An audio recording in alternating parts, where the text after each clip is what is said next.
Ciao ragazzi, meu nome é Marco Bucci, do canal do Expresso Italiano, e estou aqui para dar uma força pro Henry enquanto que ele descansa. Já aviso de antemão que eu sou um pequeno produtor de conteúdo de cultura italiana, mas eu prometo que eu darei o meu melhor.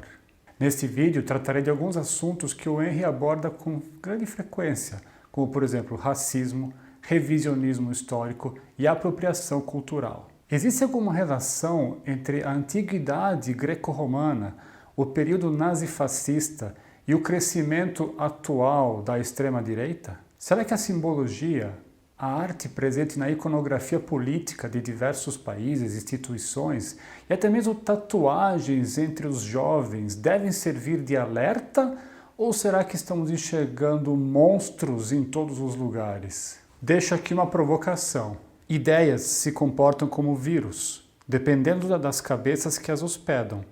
Elas se multiplicam e se transformam em sua forma e estrutura, se unem e formam ideologias. Permanecem incubadas durante um tempo e mostram alguns sintomas que, se ignorados e não tratados, podem resultar em um mal sistêmico. Tudo começou com uma matéria publicada recentemente num periódico alemão, cujo conteúdo mostrava que há um crescente interesse por tatuagens com temática romana entre jovens no mundo todo, principalmente na Itália, na Espanha e na Alemanha. E aí a seguinte pergunta foi levantada: será que esse interesse pela cultura romana deve ser atribuído ao crescimento da extrema-direita pelo mundo todo? E aí você vai me perguntar: peraí, Marco, o que o nazismo e o fascismo têm a ver com Roma? Nada. Porém, quando não se conhece bem a história, tende-se a cometer alguns erros.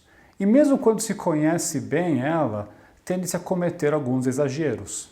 E para sermos justos, temos que admitir que existe um constante alerta amarelo quando o assunto é a glorificação do passado. Se você assistiu o meu vídeo sobre o fascismo na Itália, deve se lembrar da primeira característica apontada por Umberto Eco dentro dos regimes fascistas: o culto à tradição, que é aquela coisa de buscar as glórias de um passado distante e usá-lo como um molde para a sociedade perfeita. Para o fascismo, fazia muito sentido fomentar uma ideologia nacionalista, buscando no passado do Império Romano as glórias, os avanços civilizatórios e as conquistas.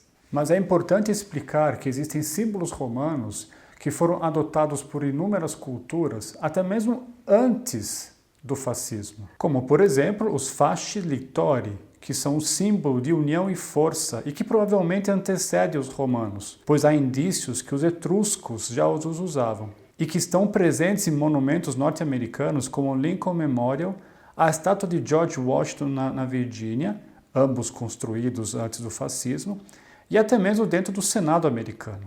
E também na antiga moeda de 10 centavos de dólar e em inúmeros emblemas da França, polícia norueguesa, Cuba, Equador, etc.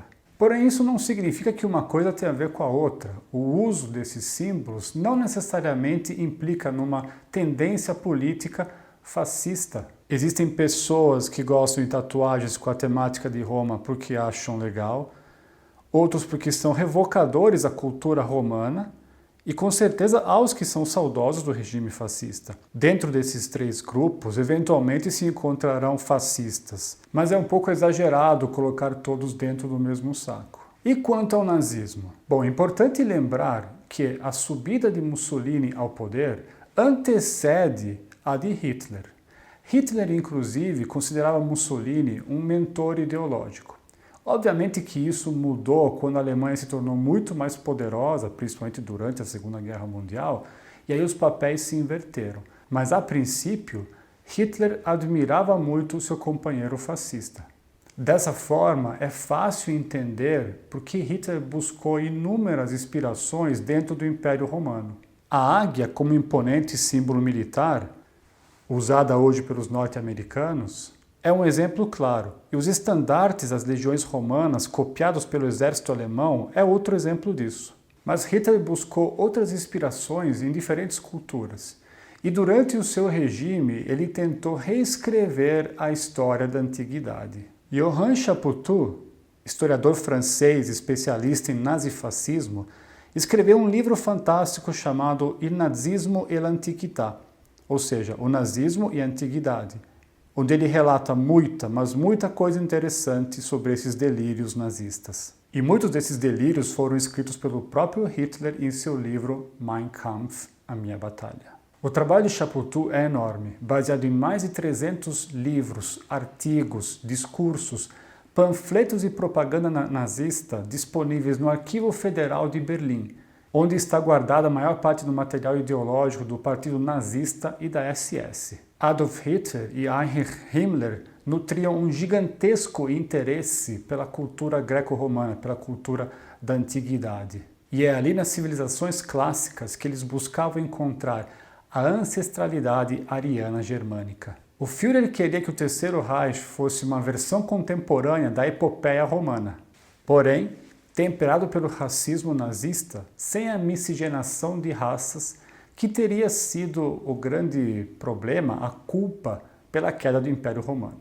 E já deixo claro que essa informação é incorreta, porque Roma sempre foi multiétnica, multicultural, multirreligiosa desde a sua fundação. Atribuir a queda do Império Romano à miscigenação é historicamente errado. A incessante busca pela origem da raça suprema foi motivo de grande frustração de Hitler, pois o regime nazista promoveu inúmeras escavações por toda a Alemanha que se limitou a encontrar cabanas e objetos de terracota. Hitler chegou a dizer: "Não temos um passado. Nosso passado é subalterno quando comparado às civilizações clássicas. Enquanto gregos e romanos alcançavam níveis culturais elevadíssimos, nós conseguíamos no máximo fazer machados de pedra e ficarmos sentados ao redor de uma fogueira." Mas Hitler e Himmler queriam a todo custo fortalecer a ideologia da supremacia germânica. E o que eles precisavam para encorpar essa ideia estava presente na Itália, na forma de um livro escrito por um historiador e senador romano no primeiro século depois de Cristo. A obra de Públio Cornélio Tácito, intitulada De Origine Incito Germanorum, ou mais popularmente A Germânia, é a única obra completa de caráter etnográfico de um povo estrangeiro vinda da antiguidade. Eu vou repetir, a única. Portanto, é o único relato da vida, da cultura, das tradições dos povos germânicos bárbaros da antiguidade. Tácito não observou os povos para escrever essa obra. Ele se baseou em relatos de terceiros. Mas isso não diminuiu o interesse dos nazistas por esse texto. Afinal, por ser o único relato histórico sobre o passado dos alemães, esse texto era visto como um evangelho para os nazistas. E havia motivos, ou pelo menos alguns parágrafos, para os alemães pensarem assim. A obra praticamente descreve um povo que vive numa terra inóspita, sem recursos minerais de valor, sem ferramentas à altura da época, em construções em madeira e terra, com escasso conhecimento de agricultura e praticamente nenhuma instrução. Além disso, o povo é descrito como pouco inteligente, briguento, pendente aos jogos de azar, preguiçoso e com vícios de embriaguez. Apesar dessas críticas, Tácito também relata dois aspectos que chamaram a atenção de Himmler quando ele leu essa obra pela primeira vez, em 1924. O primeiro ponto foi o elogio aos valores dos bárbaros citados por Tácito. Segundo o autor, os germânicos, por serem um povo sem astúcia e sem malícia, e por não conhecerem o ouro e a prata, eram um povo com virtudes há tempo esquecidas no Império Romano. O contexto histórico do momento em que essa obra foi escrita aponta uma crítica proposital de Tácito a Roma. Tácito, em momento algum, fala de superioridade germânica. Ao contrário, ele enfatiza que os romanos eram superiores a esses povos primitivos. Mas ele lança uma mensagem para que futuros imperadores se atentassem ao fato de que povos virtuosos que vivem além das fronteiras do império poderiam no futuro se tornar uma ameaça para Roma.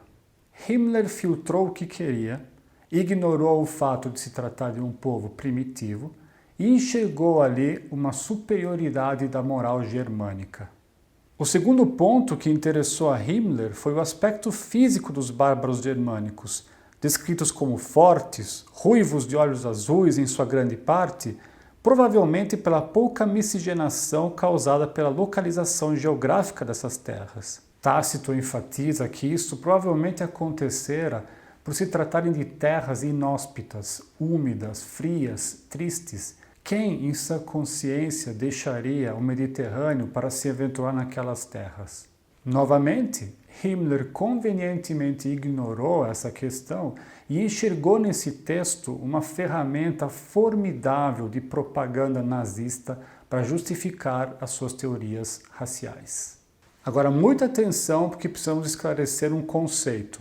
O etnocentrismo é basicamente a tendência de julgar e interpretar diferentes culturas com base nos critérios da própria. Um exemplo bem simplório. Quando um brasileiro diz que o inglês é um povo frio e pouco acolhedor, o que ele está fazendo? Ele está julgando e interpretando o povo inglês baseado no próprio critério, no critério da personalidade do povo brasileiro. Portanto, o brasileiro é a referência de comparação. Entendido isso, percebo que a interpretação de Tácito é baseada em algo chamado como determinismo ambiental ou geográfico, que é a convicção existente desde o século V a.C. na Grécia, de que o ambiente, em especial seus fatores físicos, como a morfologia e o clima, determinam os modelos de cultura e desenvolvimento social. A referência é a de que o Mediterrâneo tinha as condições geográficas mais adequadas para um melhor desenvolvimento dos povos. Ao norte do Mediterrâneo era muito frio, ao sul do Mediterrâneo era muito quente. Enquanto que a propaganda nazista fala de raça superior, tendo como referência supostos fatores genéticos. A etnografia moderna proposta pela ideologia nazista é racista. Portanto, estamos falando de visões bem diferentes, porque o conceito de raça era totalmente estranho para os romanos. Durante a Segunda Guerra Mundial, um evento que relembra muito os filmes do Indiana Jones, com aquelas cenas onde o protagonista defende os artefatos arqueológicos dos nazistas, aconteceu aqui na Itália. A obra de Tácito passou a ser tão cobiçada pelo regime nazista a ponto de Himmler ordenar uma incursão de um pelotão da SS num palácio de uma família nobre italiana, residente na província de Ancona, para encontrar e roubar o texto. O palácio foi revirado, mas a obra não foi encontrada. Então o pelotão da SS seguiu para outras residências, para outros imóveis dessa família nobre, mas sempre sem sucesso. Eles não conseguiram encontrar a obra e tiveram que voltar para a Alemanha de mãos vazias. Mas a narrativa da pureza racial encontrou uma espécie de paralelo também no mundo helênico. Carl Ludwig Schemann, professor de antropologia racial e promotor das teorias de superioridade ariana, atacava a origem multiétnica de Roma e a contrastava com a pureza grega, principalmente com a de Esparta. É bem sabido que os espartanos não se misturavam com outros povos. Porém, é bem provável que essa endogamia, assim como em muitos outros casos, tenha sido responsável pelo desaparecimento do povo espartano. É sabido também que os espartanos eliminavam os recém-nascidos fracos e disformes por não se encaixarem no ideal do guerreiro perfeito. E isso fascinou Hitler. Tanto é que em um discurso público em Nuremberg no ano de 1929, ele disse que Esparta deveria ser um exemplo para a Alemanha, porque exterminava os seus filhos mais fracos, fortalecendo a raça. Abrindo um parêntese interessante, o geneticista francês Jérôme Lejeune, que foi o responsável por encontrar o mecanismo genético causador da síndrome de Down, disse certa vez sobre Esparta: esse é o único povo da antiga Grécia que sistematicamente aplicou essa forma cruel de eugenismo. De todas as cidades da Grécia, Esparta é também a única a não ter deixado para a humanidade nem um poeta, nem mesmo um cientista, sequer os restos de um monumento. Talvez os espartanos, eliminando seus recém-nascidos imperfeitos ou muito frágeis, mataram, sem saber, seus músicos, seus artistas e seus filósofos. Voltando à revisão histórica, a propaganda nazista propôs um paradigma baseado numa reconstrução mítica de um povo matriz, o ariano germânico, que graças às migrações para o sul teria sido o artífice das civilizações grega, romana e até mesmo mesopotâmica e indiana. Ou seja, eles tentaram reescrever a origem histórica da humanidade. E aí vocês podem me perguntar, tá bom, Marco, mas como é que esse absurdo se sustentaria quando os alemães encontrassem gregos, italianos, povos da Mesopotâmia naquele período, ou seja, nos anos 30 e 40, e vissem que a população local não é a população descrita de arianos, loiros, altos, de olhos azuis? Isso aconteceu, na verdade, quando os alemães invadiram a Grécia, sempre durante a Segunda Guerra Mundial, retornando à terra de Leônidas, e se depararam com gregos enfraquecidos, entre aspas, pelo amor de Deus, pela miscigenação racial. Esse choque com a realidade foi instrumentalizado justamente para avisar a população do perigo dessas misturas, do perigo da miscigenação, e fomentar ainda mais a necessidade de uma dominação geopolítica para devolver a pureza àquelas terras. Por isso, o regime nazista promoveu uma campanha de revisionismo histórico e apropriação cultural. O passado da raça alemã deveria, a todo custo, ser rastreado até o Pártenon e o Coliseu. Schumann, aquele que atacava a origem multiétnica de Roma, disse certa vez que a grandeza de Roma se dava pelo fato de que seus principais protagonistas, apesar das brumas que circundavam o mito da criação da cidade, eram de origem nórdica. Essa narrativa seguia uma lógica. Afinal, o que havia de melhor do que o soldado espartano, com sua disciplina militar, para plasmar o soldado político nazista, pronto para colonizar o mundo? E não era Roma o melhor exemplo de como construir um império monumental? Até mesmo o inimigo era imutável, visto que o cristianismo, o capitalismo hebraico e o bolchevismo eram, sempre segundo os nazistas, descendentes daquele inimigo semita que teria levado à ruína a cultura grega e latina. Os absurdos dessa tentativa de apropriação cultural foram inúmeros. Penélope, esposa de Ulisses, aquele que deu a ideia de criar o cavalo de Troia, e símbolo da fidelidade conjugal feminina, teria origens nórdicas, segundo os nazistas. E o mesmo tratamento foi dado a Sófocles. Isso sem falar que os templos gregos seriam evoluções naturais das casas germânicas. Sim, aquelas cabanas feitas com palha, madeira e esterco. Em outras palavras, segundo essas teorias, todos os avanços tecnológicos e culturais da humanidade seriam fruto do intrínseco gene perfeito germânico, presente no sangue dos povos da Antiguidade Clássica. A pesquisa do livro de Chapoutot mostra como a arte e a arquitetura alemã imitou descaradamente a greco-romana, sempre com o intuito de fortalecer essa narrativa de que o povo ariano-germânico fosse a origem de todas as civilizações.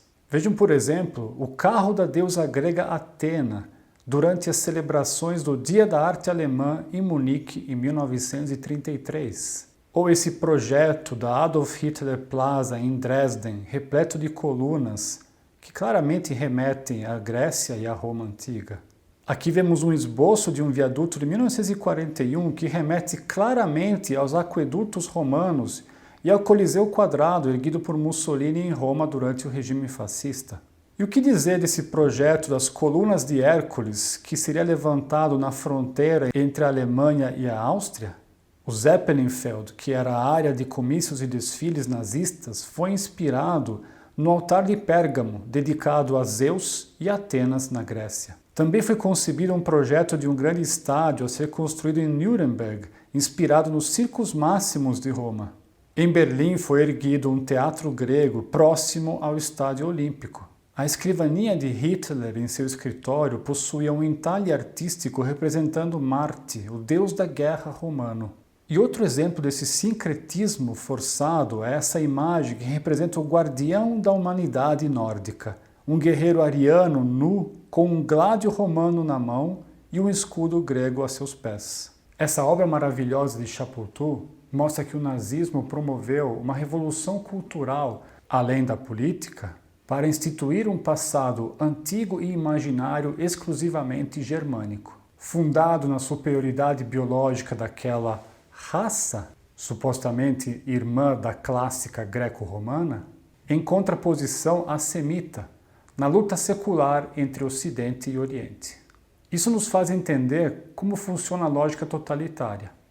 O assalto ao mundo passa não só pela geografia, mas também pela conquista do passado. Algumas considerações importantes. Símbolos e mitos sempre foram e sempre serão utilizados pelos ditadores de plantão. Por isso, é importantíssimo conhecermos a nossa história, a fim de que possamos evitar que ela seja instrumentalizada. Principalmente quando o objetivo é o de fomentar uma ideologia extremista, fanática, violenta, exclusiva.